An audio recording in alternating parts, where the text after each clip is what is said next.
My name is Todd Presner. I'm a faculty member at UCLA in the Department of European Languages and Transcultural Studies, and I sit on the board of directors of the University of California Press. I'm very pleased to introduce to you Professor Deborah Starr's new book, Togo Mizrahi and the Making of Egyptian Cinema. That book is the first publication in a new series out of the University of California Press in Jewish history and cultures. The series is co-sponsored by UCLA's Alan D. Leve Center for Jewish Studies. I co-edit it with my colleague, David Myers, professor of history and director of the Luskin Center for History and Policy here at UCLA. I want to say a couple words about the purpose of the series. First, the idea of the series is to publish cutting-edge work in Jewish studies in a digital medium. That means that you can buy the book both as a traditional paperback, but you can also read it immediately online as part of an open access digital publication. Just click on luminosa.org and you can begin reading Professor Starr's book today. We hope the idea of publishing books open access will enable us to reach new global audiences and bring knowledge both into Jewish studies and send knowledge out into the world. Second, we seek to publish the most interdisciplinary scholarship in Jewish studies today. That means books such as this one crisscross the fields of cinema studies, Jewish studies, gender studies, critical race studies, and more. Finally, I should say that we're interested in publishing books by both senior scholars and emerging scholars in the field. If you have an idea for a book that you think would be a good fit for our series in Jewish history and cultures, please do reach out to us. We're excited to build on the series, and thank you so much for listening. I hope you'll download Professor Starr's book today. Good morning, afternoon, wherever you may be. Welcome to UCLA Alan D. Leve Center for Jewish Studies. My name is Omar Boum. I'm Associate Professor of Anthropology and Near Eastern Languages and Cultures at UCLA. We would like to thank you for staying socially distant and intellectually engaged by joining us for these virtual events. I also want to thank the Alan D. Leve Center staff for making the arrangement for this event. Our guest today is Professor Deborah Starr of Near Eastern Studies and Jewish Studies program at Cornell University. Dr. Starr will be in conversation with Dr. Nancy Reynolds from the University of Washington, St. Louis, author of A City Consumed, Urban Commerce, The Cairo Fire, and the Politics of Decolonization in Egypt, published in 2012 by Stanford University Press. Dr. Reynolds is winner of the 2013 Roger Owen Book Award, sponsored by the Middle Eastern Studies Association. Dr. Reynolds is Associate Professor in History with affiliated appointments in Jewish, Islamic, Near Eastern Languages and Cultures, and Women, Gender, and Sexuality Studies at Washington University. Her research concentrates on the cultural and social history of the 20th century Egypt. Her work on Egyptian department stores and textiles has appeared in the International Journal of Middle Eastern Studies, Journal of Women History, Europe Review of History, and Arab Studies Journal. She is currently writing a new book titled The Pyramid for the Living, Environment, Race, Development Politics in Egypt Aswan High Dam, 1956-1971. This conversation today is part of UCLA Alan D. Leve Luminos book program. Togo Mizrahi and the Making of Egyptian Cinema is the first publication of the University of California series in Jewish history and culture, sponsored by UCLA Alan D. Leve Center for Jewish Studies and the Center for Jewish History, edited by David Myers and Todd Presner. While many Middle Eastern and North African states lagged behind in the cinema industry in the early decades of the last century, Egypt presents a special case, not only in terms of its engagement with Jewish themes and subjects, but also the influence of Egyptian Jewish actors and filmmakers themselves. Egyptian Jewish filmmakers were central to development of what would become a dominant movie industry in the Arab-speaking world. Dr. Starr uses the figure of Mizrahi, a leading figure of Egyptian cinema, to discuss themes of race, gender, sexuality, religion, and nationality. We are delighted to have Dr. Starr today with us to talk about her book.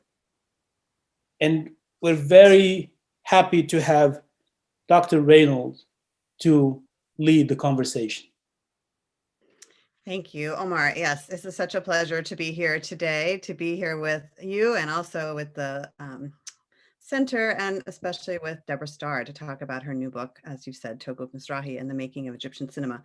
I just want to start actually by congratulating you, Dr. Starr, on the publication of the book. It's very exciting to have it out, and it was a real pleasure to read. So I'll just, full disclosure in the beginning, I really enjoyed it. So I'm looking forward to our conversation. I'm just going to start by kind of briefly introducing you, and then I'll let you present a little bit about the book, and then we'll hopefully get a kind of conversation going about some of the specific aspects. And it's a dense and rich publication. So I'm really looking forward to teasing out some parts of it, but I just from the beginning want to encourage viewers to buy the book and read the book on their own, because it is well worth the money and the time. So let me just back up and say, Dr. Starr is, as you've already heard, a professor of Near Eastern Studies and director of the Jewish Studies program at Cornell University. She writes and teaches about identity and intercommunal exchange in the modern Middle East, with a focus on the Jews of Egypt. Her first book, Remembering Cosmopolitan Egypt, Literature, Culture, and Empire, came out from Routledge in 2009. And in that book, she examines late 20th century works of literature and film that nostalgically represent an earlier era of intercultural contact. In her second book, Mongrels or Marvels, the Levantine writings of Jacqueline Shohet Kahanoff, which came out from Stanford University Press in 2011, Dr. Starr and her co-editor, Sasson Somek, make available in English the work of an important Egyptian Jewish essayist and fiction writer. Although she wrote in English, Jacqueline Kahanoff's most influential writings were published in Hebrew after she settled in Israel in the late 1950s. Professor Starr also features in Levantine, which was a documentary film about Kahanoff that was produced in Israel in 2019. Directed by Raphael Balulu. And just a side note here from my own work, as you heard, I work on department stores, and Kahanoff is actually one of the main department store family descendants. So one of the Shemla department stores were really important in Egypt in this period. She has other connections that make her, and other family relations that make her a really interesting subject, but just that note too. So Professor Starr has also published articles in a variety of journals on cosmopolitanism and Levantinism in modern Arabic and Hebrew literature, and also Egyptian cinema. Her new book, I'm kind of nerdy this way, so I'm just going to show it. Her new book, Togo Mizrahi and the Making of Egyptian Cinema, which just came out this fall, was chosen as the inaugural volume, as we've just heard, in the new Jewish Histories and Culture series at the University of California Press. In this book, she recuperates the work of Togo Mizrahi, a pioneer of Egyptian cinema, as you're going to hear a lot more about today. So Mizrahi was an Egyptian Jew who held Italian nationality. He established himself as a prolific director of popular comedies and musicals in the 1930s and 1940s. And by reevaluating in the book Mizrahi's contributions to Egyptian culture, Starr challenges readers to reconsider the debates over who is Egyptian and what constitutes national cinema. So this is what I'm really looking forward to talking about. Just as a side note, I mean, she has also done so many interesting other kinds of projects, including curating a digital archive about Wahi Khali. It's one of my favorite Egyptian authors, actually. Wrote Beer in the Snooker Club, which is a book that came out as I remember, in the early 1960s, written in the 1950s, also about this time. It's time that the dam is being built too. There are a lot of really interesting overlaps and connections, but I see that's being made into a film too. So maybe we'll be able to talk about that kind of at the end here a little bit. This is such a rich moment in Egyptian history, a moment that has been parsed over and remembered in complicated ways. And so it's really, I think, interesting and important to, as she says, recuperate, to excavate, to pull forward some of the narratives that have been marginalized, lost, erased, all these things we're going to want to talk about. So anyway, it's a real pleasure. I'm going to turn it over to Deborah, and thanks again for sharing with us. Thank you, Nancy, for that very generous introduction, and thank you to Omar for hosting this event. Many thanks to the Leve Center for organizing this book launch, and thanks to all of you for watching. I'd like to start with a few words about the book and about Togo Mizrahi, and then I will read a short excerpt from the introduction.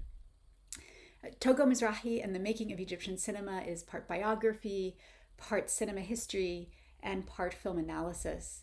Togo Mizrahi himself was one of the founders of the Egyptian film industry. He is a writer, director, and producer, and sometime actor. He was the most prolific filmmaker in Egypt in the 1930s. He made comedies and musicals. His Jewish identity plays into themes of coexistence in his early comedies. Mizrahi saw local cinema production as an Egyptian nationalist endeavor, one with which he was deeply engaged, even though he himself never held Egyptian nationality. And now a short reading from the book. We hear a band strike up festive music. We see street vendors selling their wares from carts lining a city street. A man and a boy holding hands walk past the vendors. As they recede into a distant crowd, a pair of young men, both in Western suits and tarbushes, stroll into and out of the frame. Two riders, one in a dark galabeah and tarbouche, the other in a light galabeah and turban, swing a gondola high into the air, cutting an arc across the screen. Young children circle by, riding on a carousel. Men push a manually operated fun wheel as car after car filled with children rise and disappear out of the frame. A vendor tips a large ornate brass carafe, and a translucent liquid pours out of the long spout in a wide curve, filling a glass.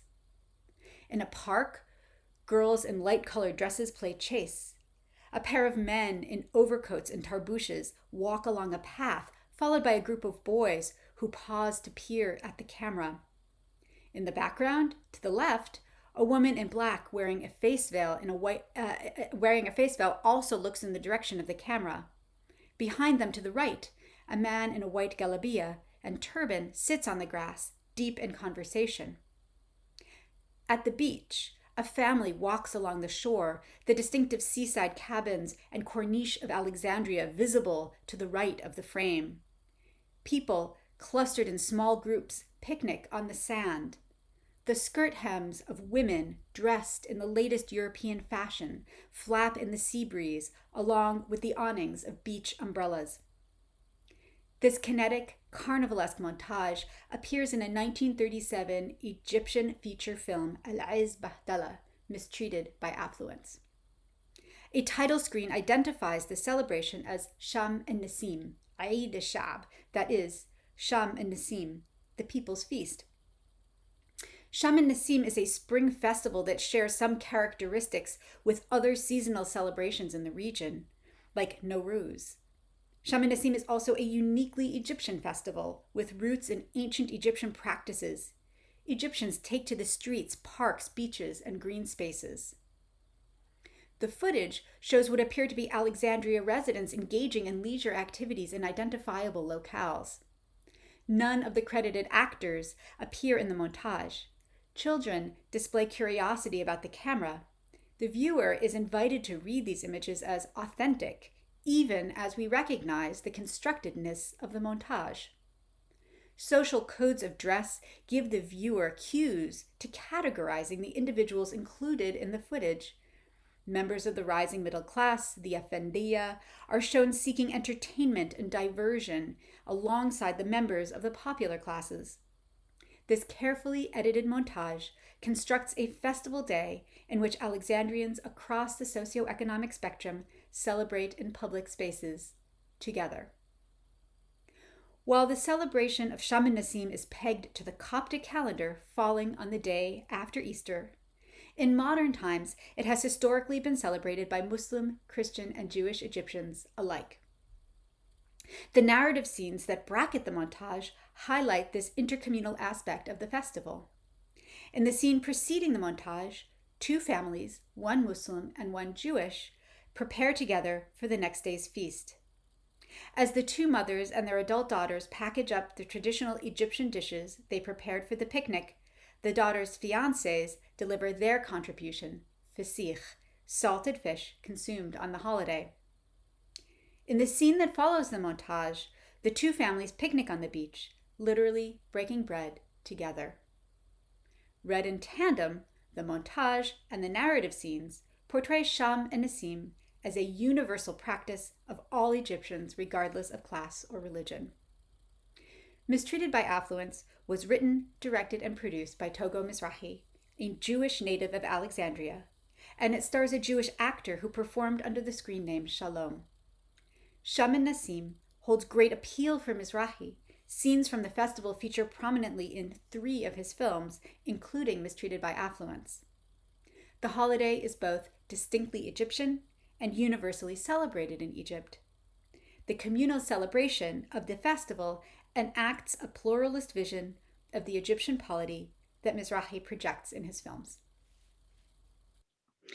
So as you allude here, there is so much, Deborah, going on in this book. It's both the story of Togo Mizrahi's life, his role in Egyptian cinema, and then you have a wonderful series of chapters that do a comparative and sustained analysis of many of his films, kind of interleaved with the broader context of the films that were being produced in this period in Egypt, to kind of offer a comparative framework or contextualize the films.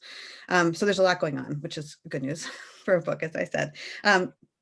So I think your strategy in the book of starting with his life and kind of framing his different contributions to cinema, I think this is what makes Togo Mizrahi so interesting as a figure, for me anyway. So I thought we'd start by talking there about that, and then move on to talking about these ideas of what do we call this kind of space of culture, of society that you're viewing through Togo's life and also through his films, is kind of allowing us to have access to. So what I think so interesting about Togo Mizrahi, as I said, is that he is a filmmaker in several senses, right? He's both a director and a producer. He was also a really important studio owner. So he influenced not just the message of the films he worked on, he promoted many important actors and actresses as part of this, as you're talking about, but he also influenced the structure of the filmmaking industry itself. And so the structural role, I think, is really, really interesting. So I wondered if I could just invite you to talk a little bit more about him as a subject, a little bit more about his background, his training, his studios, his kind of work to develop a local cinema industry in Egypt.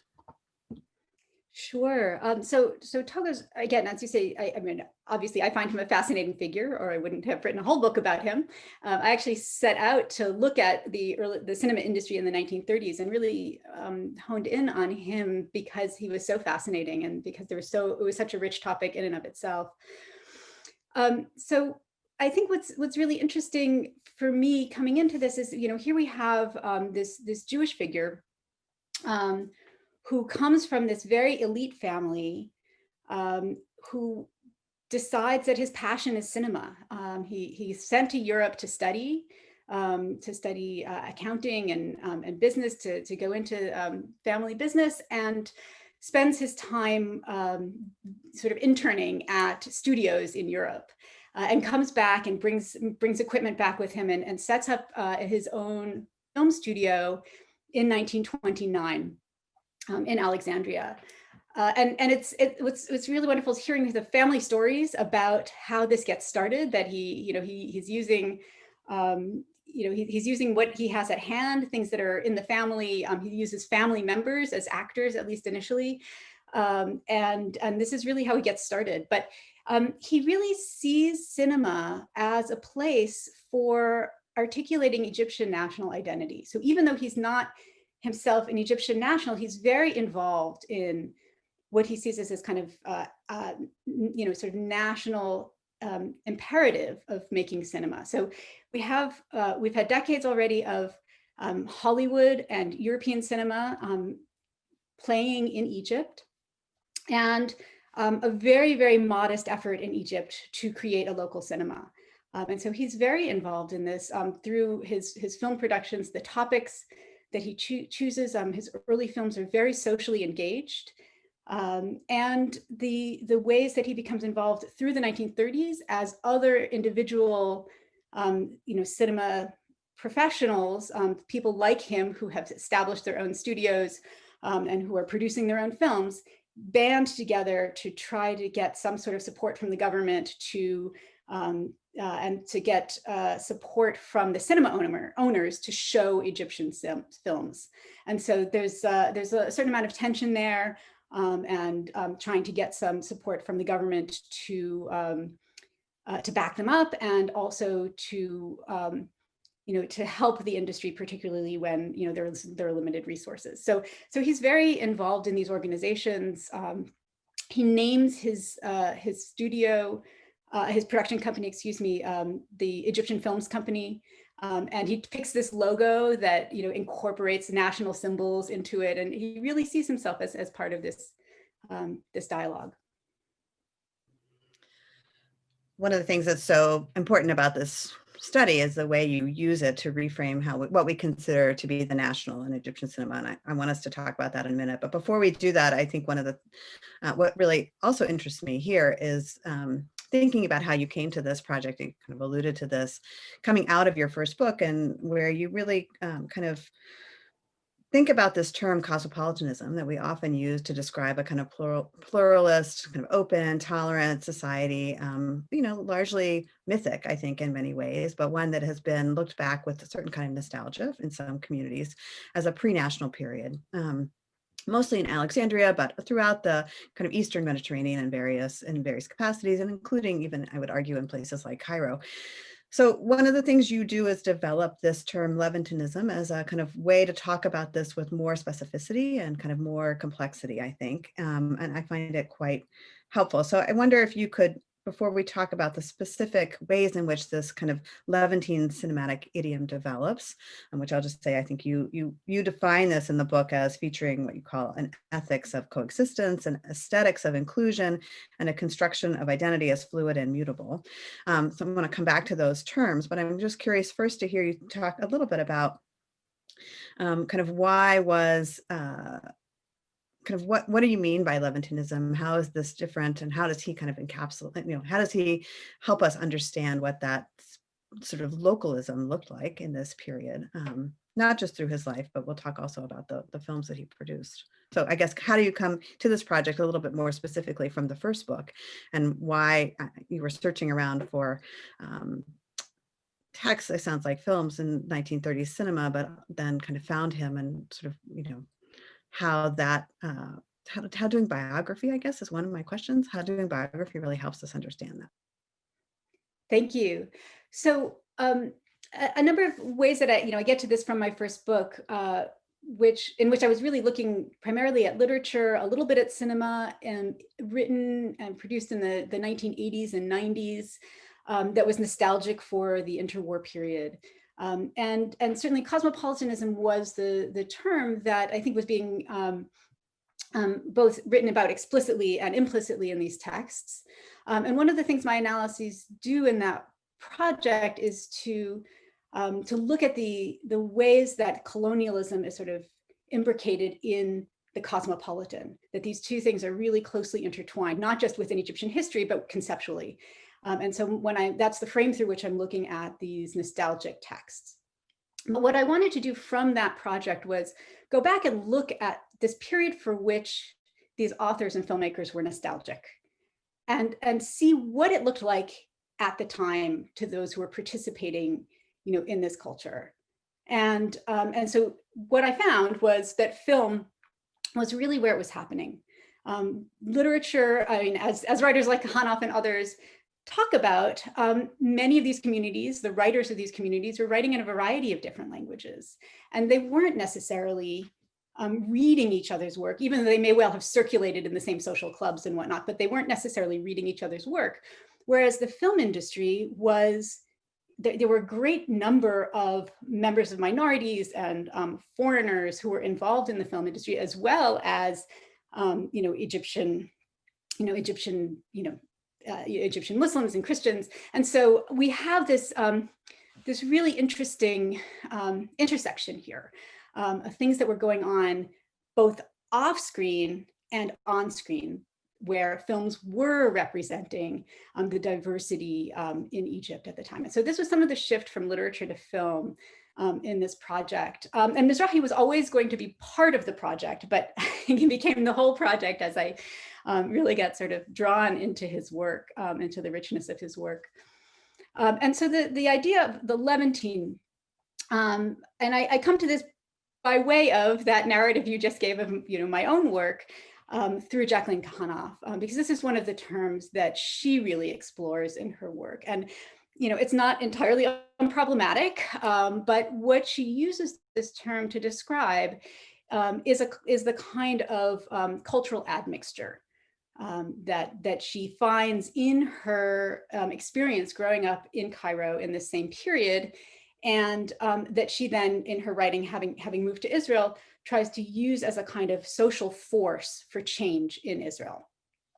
And so, given that these films that I'm looking at are also really socially engaged, this and represent this kind of admixture, this seemed to me to be a way to talk about that without the weight of the colonial component of the cosmopolitan. The other thing about cosmopolitanism is that when we talk about cosmopolitanism in Egypt in a sort of more colloquial way, we're referring to the elites, many of whom are not Arabic speaking and who never really saw themselves as Egyptian. And that runs counter to what I see happening in the film industry, that even though Togo's family was wealthy, he's making these Arabic films with characters who are drawn from the real popular imaginary, the real popular idiom. And so working with stage actors who toured around and were very popular. And so, so he's very deeply involved in Egyptianness, Egyptian identity, and producing these views of what it means to be Egyptian in the 1930s and 40s. And so it seemed to be important to put aside that term cosmopolitan and look at this through a different lens. Right. I think that's what's so helpful about trying to think about what do we mean when we're trying to look back in this period, and do we see these as the oldest models we had of these sort of cosmopolitan communities acting like mosaics, right, where they're kind of lying in side by side but somehow separate from each other? How do we understand kind of conflict then both within the communities themselves, the Greeks, the Italians, Jews, Christians, I mean all these different communities, especially in Egypt in this period? And then how do we understand the relationships within the various classes across the different communities? And I think your work joins a really interesting, over the last few years, we've had a number of great work for me. This is often Will Hanley's work comes out this way, or Khalid Fahmy has done some work in this too, looking at the role that sometimes they call it vulgar or vernacular cosmopolitanism, kind of lower class cosmopolitanism, how it works and how it's structured by conflict. And so I think the biggest surprise for me when I started to read your book was to realize how socially engaged and how critical his films were. And you're right, I didn't really expect that. I mean, we have that tradition certainly in Egyptian cinema, but it just, you do a really nice job in the book pulling that thread through in your readings of the films. I feel we're eager to talk about the films and I want to get there, but let me ask one more question before we talk about that. So kind of returning to this idea of, difference is not something to be erased. I think, Aaron Rodriguez, someone who has talked a lot about this, when we imagine Levantine models of pluralism, we think about it as something that sort of, it's not necessarily about tolerance, it's about understanding that difference wasn't something that had to be effaced. There wasn't a homogenizing kind of call to make everyone the same. So that's what I kind of hear you framing when you talk about this ethics of coexistence and aesthetics of inclusion, the construction of identity as fluid and mutable. But I'm really curious too, to think something you just alluded to. So let's first talk about this, the shift from mostly literary text to film. I'm curious how these features of Levantine, of a sort of Levantine idiom of coexistence, how are they different in film than they are in novels and in memoirs or in other kinds of literary texts? It's one of the things I really enjoyed about your book is the way you pull out the various themes, I guess, or things that are made visible by cinematic tools like camera angle, lighting, sound that kind of allow, I'm guessing, maybe more fluidity to be kind of, you know, to be focused on than maybe in literature. But I'm curious to hear you talk about kind of film versus literature. What do you see as how are they differently structuring the expression of this Levantine idiom that you talk about? Well, it's a great question. I mean, I think one distinction that's important to make is that when I was talking about cosmopolitan literature, I was talking about works that were written much later. So we're talking about work that's written at a different cultural moment. And so, thinking about sort of the dialogue between work like Youssef Chaheen's filmmaking and the literature of Edward Kharat, I mean, you have, some interesting sort of interplay going on there. And, whereas what's going on in the 1930s looks different, and is representing things in a different way. I guess one other thing to the early point that you made about the social engagement of the cinema is that from the view later in the 20th century back to this period, Egyptian film historians and sort of nationalist filmmakers looked back on this period and really just saw commercial cinema. Right? They saw slapstick, they saw farce, they saw, musicals, light, fluffy musicals with costumes, right? And it was all of those things. But what I'm trying to do is tease out some of the social engagement, which is also there and has been overlooked. And I think part of that has to do with the lens by which these later filmmakers and historians were looking at this period, and particularly because of the rise of realism and melodrama in, as the sort of what was really valued in the 1950s and 60s, whereas these comedies and musicals, even the musical melodramas, were not, not seen to be as of great importance. And so I think that's some of what was really exciting about going back and watching all of these films. Was to see the ways that he was, that Mizrahi, but also his contemporaries were socially engaged in their work. And by that, I don't mean they were political. There was censorship. They were not allowed to be directly political, but there's still, even within these farces, there's a great deal of sort of poking fun at social norms. And it raises all sorts of issues of inequality that were existent and unfortunately remain existent in Egyptian society. Yeah, let's talk a little bit about slapstick and farce, because that's a really important part of this story, I think. As I said, I think that this is, when we look from the more historical angles at the work of someone like Will Hanley, he talks about sort of miscommunication and kind of confusion as one of the ways in which we might understand this cosmopolitanism or Levantinism kind of characterizing daily life in a place like Alexandria. So one of the really important themes, as you said, in the films that you discuss in the book is this idea of misidentification. Sometimes it takes the form of masquerade, sometimes it's disguise, sometimes it's a deliberate inversion of social power, so like the carnivalesque. At other times it's more as just kind of miscommunication, both in terms of language. You do this great reading of the way that nonverbal communication through symbols kind of really propels a lot of these films' plots.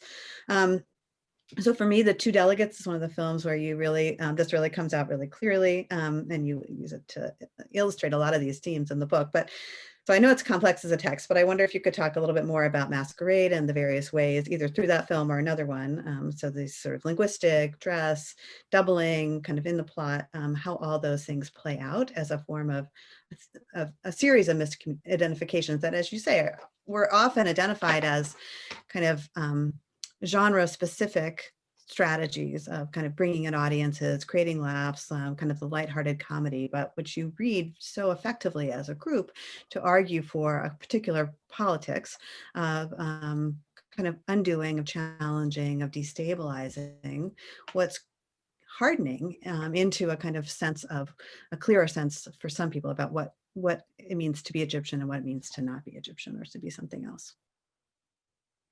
Thank you. Yes, it was really fun to write about the farces, and it's really fun to watch them. I'm a huge fan of these old movies.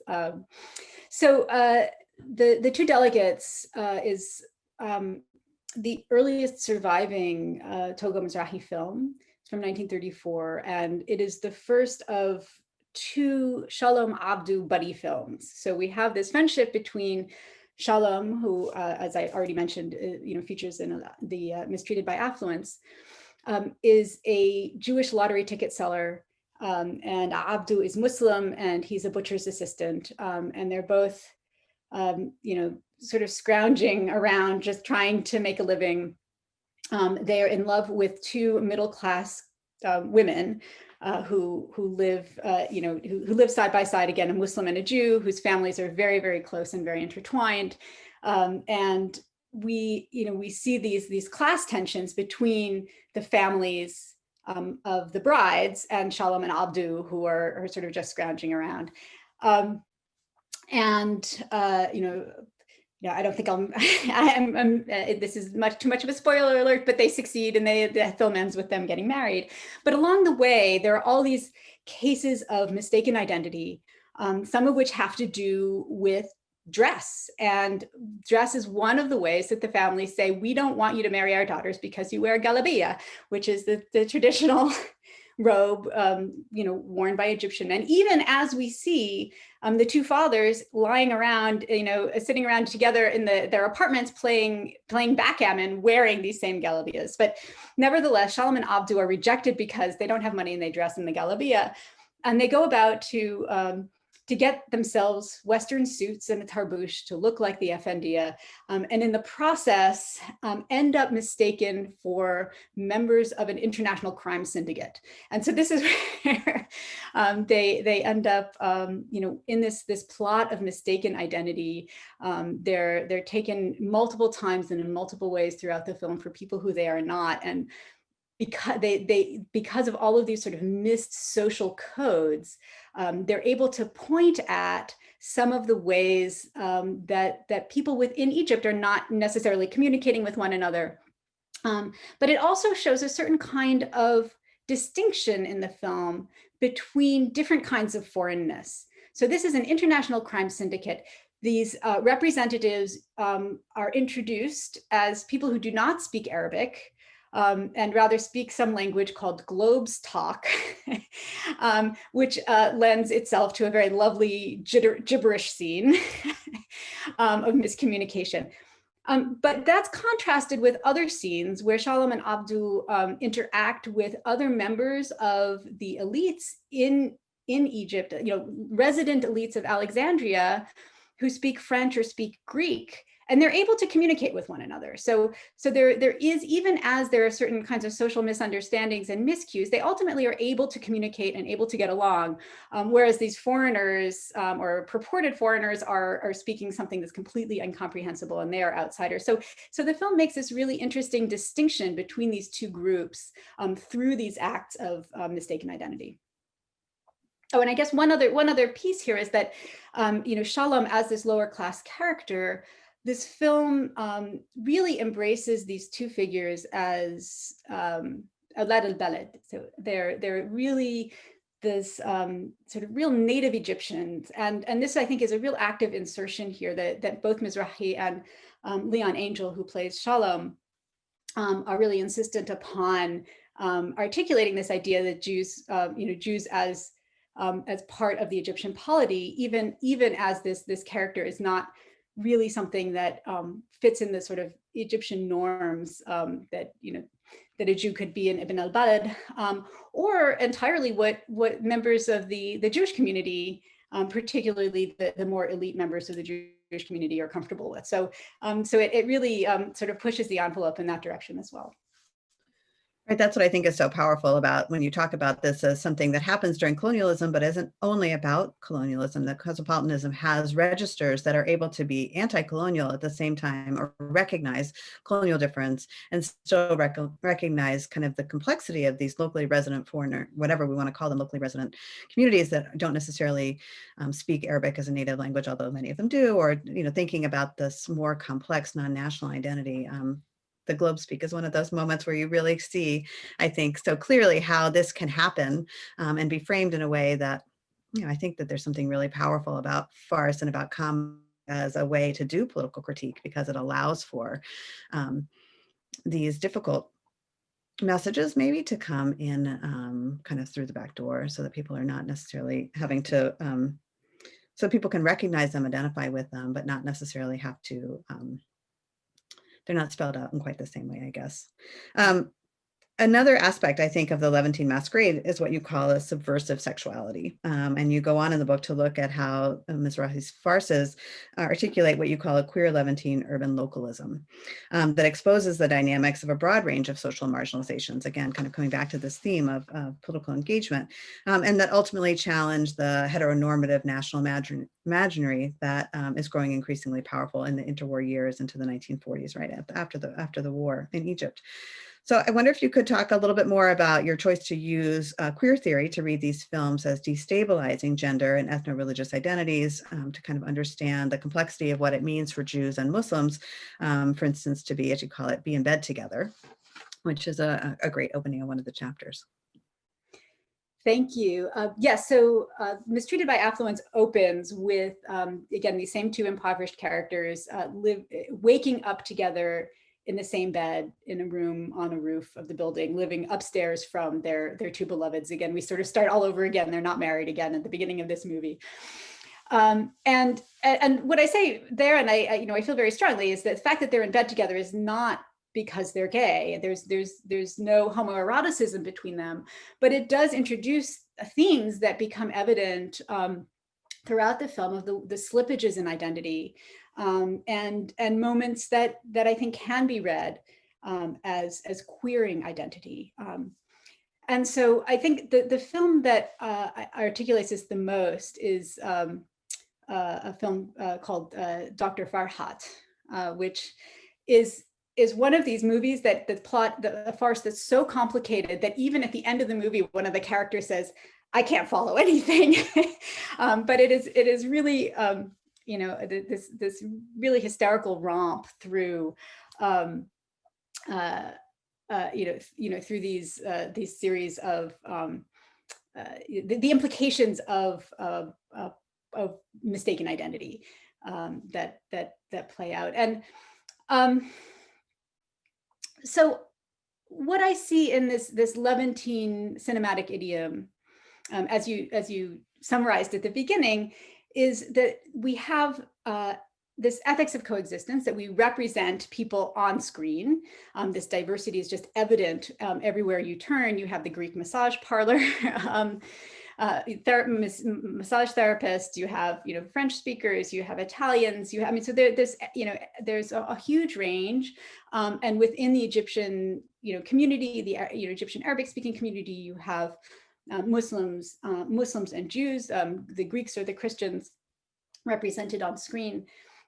You have in some of the other films Levantine characters, so like Lebanese migrants, you have Nubians. And so there's this whole range that's represented on screen. So that's the sort of ethics of inclusion.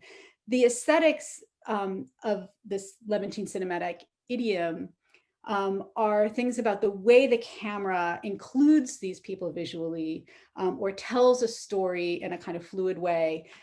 So rather than say shot, reverse shot, you have group shots to show people within the same frame, and other ways throughout the films that he uses the camera to to support these ideas of inclusion. And the last one is what really gets to the question that you just asked, which is the Levantine is a kind of performance of identity. One of the things about the term Levantine, which I find so powerful, is that it's often used in English, particularly, it's often used as a term that is sort of someone who's kind of slippery. You don't really know who they are. So if you go back, to writing in the 1920s in America, you see reference to these sort of Levantines, these sort of shady characters. And this is true, not just in that context, but, broadly for the term. And so this is some of why it's powerful for me, is that it's about this slipperiness of identity, which translates in these films to various kinds of performance of identity. So And this, again, gets enacted largely through things like, masquerade, where people are either in costume or pretending to be somebody who they are not. And so this is how the farce can unwind some of the social expectations and critique, engage in its social critique. Yeah, one of the things I really love is this sort of crime fighting storyline that comes through that kind of forces the viewer into this role of being the sort of forensic, trying to discern like exactly who is this person and what are they doing, but that's kind of thwarted throughout the film. So it's like the way that the viewer is pulled into this kind of awkward space of having to sort of want to demand an answer or a solution, but then in fact there isn't necessarily this resolution as part of the film. But there are moments, I think, and you talk about this, I think, in a really compelling way in the book, there are limits to some of this coexistence in the way that it's being portrayed in the film. So one aspect you just talked about here, not to give away the end of the film, but with the two delegates, there are these weddings that end the film, as I remember you're discussing them, and that there are, in the depiction of the weddings, there are certain communal rituals that are in fact excluded. So the kind of areas of similarity, the kind of certain parts of the wedding feast, but not the kind of specifically religious rituals that kind of mark these. So that's one, which is interesting, kind of thinking about the limits. And then race is another really interesting and complicated topic, maybe a limit in the way that these films work too. And here I'm thinking of Ali Al-Qassar, who was known for playing his Nubian character Osman, which for many years he played in blackface, but then at a certain point changed to playing without it. So he traveled, there are also these travels, as we said, to Sudan and to Aswan, mark really important transitions in several of Mizrahi's films, even though his own itineraries are actually to Europe, to Italy and back, kind of more than they are to the South. So in the book, you build on Eve Trout-Powell's work on Egypt's relationship to Sudan to help understand this complicated role of kind of that Egypt's South, here Nubia, or Sudan play in creating new notions of Egyptian nationalism during the era of semi-colonialism. And you write at one point that Mizrahi's films, here's a quote from you, Mizrahi's films utilize liminal characters like Al-Qassar's Osman to define the boundaries of the nation racially, culturally, and geographically. So I wonder if you could talk a little bit more about race, kind of how it's playing in the film, in the films that you're looking at. What is the role of the South as a kind of a limit or a boundary to thinking about both the formation of the nation and the formation of the nation in this more pluralist register that we're talking about with cosmopolitanism or Levantinaism. So, so the film that you're referring to is 7 O'Clock, one of Ali Qassar's films that that he makes with Togo Mizrahi. They made several films together. And in it, he plays his character Osman, as you heard, who is drawn from his stage persona. He's very closely identified with this character in the Egyptian public. If you look at the journals from that period, the popular media, there's a lot of coverage of him both as a performer and his character, and even a certain amount of reflection on his transition from performing on stage in blackface to removing the blackface on stage. But he's still identified as a Nubian character, even though he himself is not, the actor, Ali Qassar, is not Nubian. And some of this sort of ambivalence is evident in Mizrahi's film, that here we have a film where again, a farce, Qassar's character Osman is on the lam. He's accused of stealing some money, and he goes back to his ancestral village in Aswan, or near Aswan, and he shows up in time for a cousin's wedding. And what's really interesting in this scene is that you have some musicians who are Black and who are playing this, I'm going to call it ethnic music, right? This is not the kind of music that you hear in Egyptian movies. It's very kinetic. They're singing, they're dancing. And then we go into this sort of inner chamber where the bride and the women of the family are sitting around, and they look like Ali Qassar. They're not Nubian, although the performers are. And what becomes evident as you listen closely to this music is it's not wedding music at all. It's actually Czar, which is a performance of exorcism. And so it's like completely incongruous with the scene. And so you could say, okay, this is just someone, putting something exotic into his movies. You can criticize him for doing that, and it's quite justified. But at the same time, what he's done is taken musicians who are resident in Alexandria, who are part of this diverse social fabric, and has them perform in his movie. And so there's some really interesting interplay here, between the, sort of the thrust of the narrative and Ali Qasar or Osman's, trajectory from Alexandria to Aswan to Cairo and then back to Alexandria. But also the ways that this is a kind of ambivalence, that it's a sort of a kind of cultural appropriation, but at the same time can be seen as an act of inclusion. And so I try to, sort of tread carefully here about how race is being portrayed, because I think it's not entirely unproblematic, in the same way that the films, I think, reiterate certain ways that, the cultural norms in Egypt about how Egypt saw its relationship with Sudan, which again are also problematic. But but I think there's still something interesting and worth pulling out of these films, precisely at these problematic moments.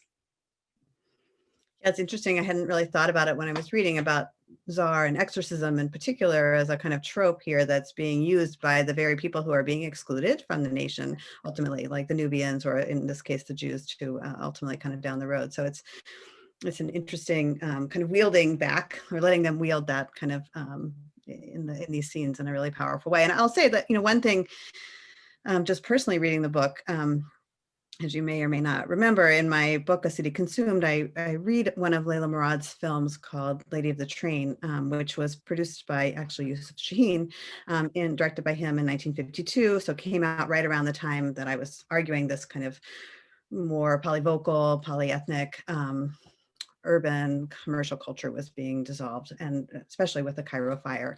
And that's one of those films that probably is more melodrama than it is farce, but it is using a lot of the same tropes, actually, that I hadn't really thought about in the broader context until I read your book. I mean, she makes, again, a trip to the south, to Aswan. She goes by train, like in the film you read. Also in the book, the Togo Mizrahi makes a straight road, I think. There's a crash. She goes off the train, and she is sort of, Leila Morad is kind of brought back to life, reborn as a new character, kind of in the countryside, and returns to the world in a new way. And then later in the film, takes on a new role and plays her daughter. So this is the same doubling, but it's not kind of the way in which you're talking about masquerade exactly, but there are a lot of the same tropes that are being used. I say all that just to say that I really want to talk about Leila Morad for a minute. So she's one of my favorite aspects of Egyptian cinema. And I just wanted to hear, and there's a lot, and you talk about this, that they both, Togo Mizrahi and Leila Morad, kind of help propel each other forward in this period, both by the ways they both kind of come in and off of the screen, and the way that Mizrahi actually allows her to help kind of make some directing decisions about the ways in which the films will be made that she stars in. And he names a number of films, uses her name in a number of films that give her and him a lot of prominence. So I wondered, we know that they both as Egyptian Jews struggled at the end of their careers to figure out how to kind of remain in Nasserist Egypt in particular, or in the period right before that. So I wondered if you could talk a little bit about, compare them a little bit, kind of think about them as, are they similar? What kinds of things, where did they diverge? They both end up withdrawing from Egyptian public life in a particular way. So I just invite you to talk about Leila Morad a little bit if you want to, because it's always interesting for me. Sure, I'm always happy to talk about her.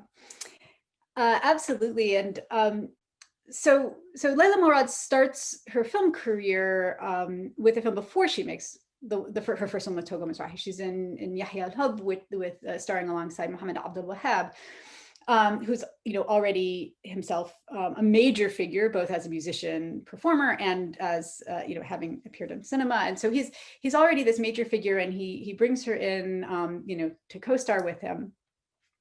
And the critics have seen that, you know, that this was not, she wasn't fully developed as a character in that film. You know, she wasn't really allowed to fully flower, and that her collaboration with Togo Mizrahi is where she is made a really big star. And in parts by starring opposite Yusuf Wahbi, who is an actor but not a singer, right? So he's you know, he's a big name, a big draw into the cinema for this young beginning singer actress. And she really has a, you know, her persona on and off screen really develops during this period, and some of what's tied with to the signs of her success is the growth of her, you know, how much she charges for each film, what her income is for each film, and that grows up basically exponentially over the course of their collaboration, and continues to after they stop making movies together. I think one of the really crucial distinctions in the arc of their careers is that Leila Morad has Egyptian citizenship and Togo Mizrahi does not. Leila Morad chooses to stay in Egypt. In the 1940s, she converts to Islam after having married her, you know, a later leading man, Anwar Wagdi. And so she remains, you know, a sort of, even after she retires from filmmaking in the 1950s, you know, she remains a presence. She shows up, you know, various places in interviews and whatnot. So she's still a presence in Egypt and a much beloved performer. Whereas, you know, Togo Mizrahi, because he was not an Egyptian citizen, you know, was really not able to stay. He was Italian. His wife, whom he met on one of his trips to Italy in the 1930s, was Italian, with no connection to Egypt. I mean, Italian, and she came back to Egypt with him, but was never entirely happy there. And so they you know, after World War II, went back and forth a lot, and had established a residence even in Rome, even before he fully relocated there. And so, you know, so I think you know, the difference of their trajectories has a lot to do with, in some ways, this arbitrariness of nationality and how things play out in Egypt in the mid 20th century.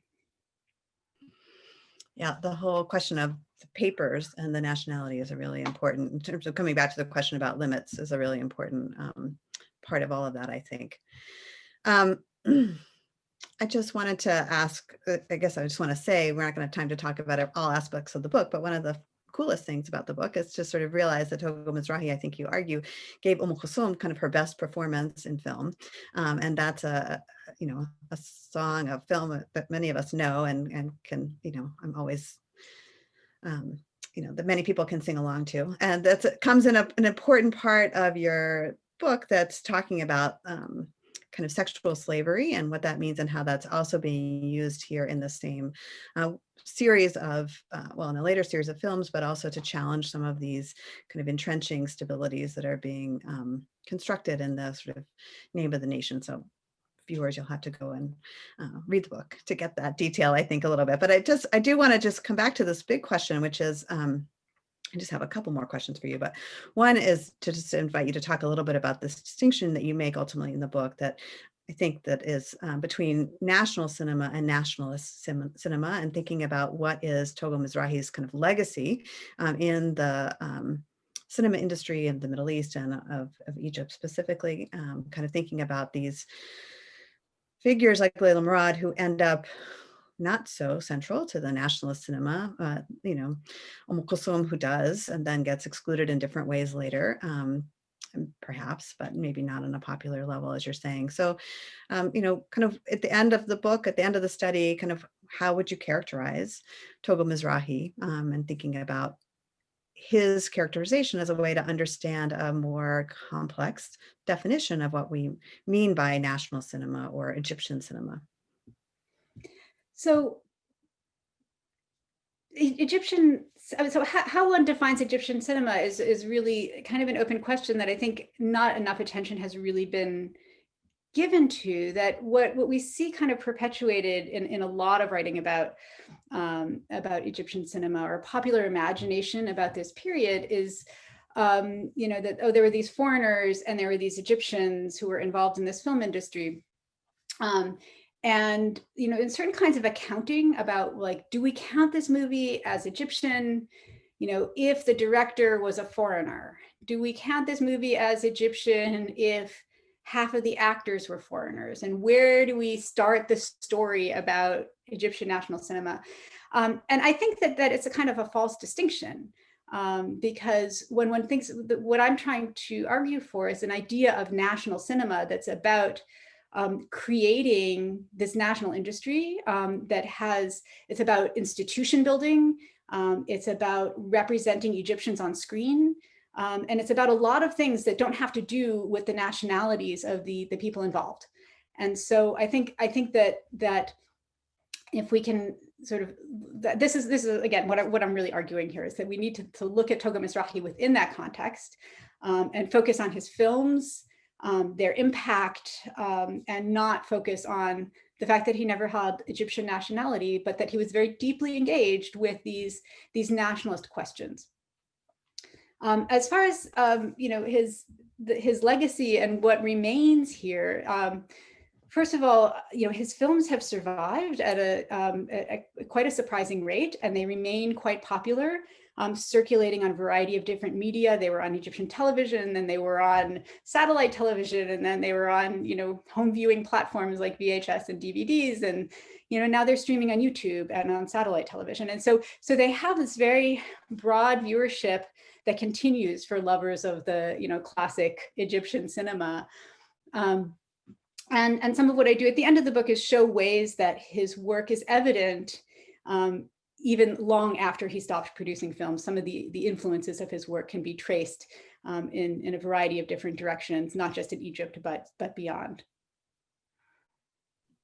I love the way that final chapter of the book, you read this sort of specific legacy and kind of a sort of concentric circles or some kind of cascading kind of outgrowing series of effects that his films have had on a variety of different contexts. It's a really lovely ending to the book. And it helps us.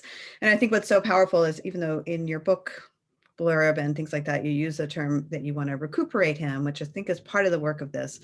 For me, it goes much beyond recuperation, which sometimes, and I recognize that nostalgia is something that's not necessarily a negative thing, but it's a complicated affect, right? And so there is something very powerful about the way you're using the story of his own biography and his kind of material structural effects in the industry, but also his films, to really argue for a redefinition of what we think of as Egyptian cinema, which has been such a rich topic of, from Walter Armbrust and Joel Gordon and Viola Shafik. I mean, there are many people writing in really helpful ways about this part of Egyptian culture. So I'm, reading your book as a historian, not as a literary scholar. And so I have a kind of method question for you. I'm really interested in your use of archives. So you talked a little bit here about the films that survived. I think we've talked about this, but his estate was sequestered eventually. The films were kind of held by the Egyptian state, appropriated. There are some really interesting discussions in the book about the materiality of the film that he uses, and its sort of tendency to catch fire or to disintegrate in various ways. So there's some really interesting materialist questions about how we create an archive of these films. As you're saying, some of them are still streaming in various conditions on YouTube and other things like that. But it seems like one of the most important, outside of the films and the deep work you did in reading a lot of periodicals, and I mean there's a whole kind of film history that you do in here too to situate the films. But another really important source for understanding his life is his family archive, that it seems like you get access to some of his papers and some of the documents. We were just talking about like having nationality documents. So his passport, kind of moments where he is able to get an Italian passport or not, visas that he gets into Egypt. A lot of those things come, I think, from the papers of his family, including this nephew, Jacques Mizard, I think. So I wonder if you could talk a little bit about family archives archives and papers. I mean, Sarah Stein is kind of one of the people who connected us in this. She's certainly been a pioneer in thinking about family archives and tracking non-national subjects who don't appear evenly in kind of national archives in the way that we think of many of our kind of subjects of history. So I wondered if you could share with us kind of some of the highlights of that, and also just any tips you have for scholars who are trying to create invent their own archives or assemble or curate their own archives. This has become a really important strategy for many scholars trying to kind of excavate histories that have been lost in various contexts. I think one of the big conversations I'm seeing right now around people say working in African American history or scholars of color, Latinx scholars in this country, is thinking about how do we curate their own archives for topics that are otherwise lost in various ways. We have different challenges around archives when we're talking about the Middle East, where there are uneven ways in which things were preserved. What it means to capture things is always a process that's complicated too, but it's, when you're working with cultures that are not necessarily having the same tools or the same levels of literacy for written documents, it becomes more and more of a challenge. So I just be curious, I think this is something that's going on broadly in society, and I would love to, or in the profession, I would love to hear you talk about, having interviewed some family members in my first book too. It's not always easy to talk to people who are invested in a certain legacy with their own family and to get material from them. So I'm just curious if you want to share a couple of anecdotes about that or some tips about how to work with family papers.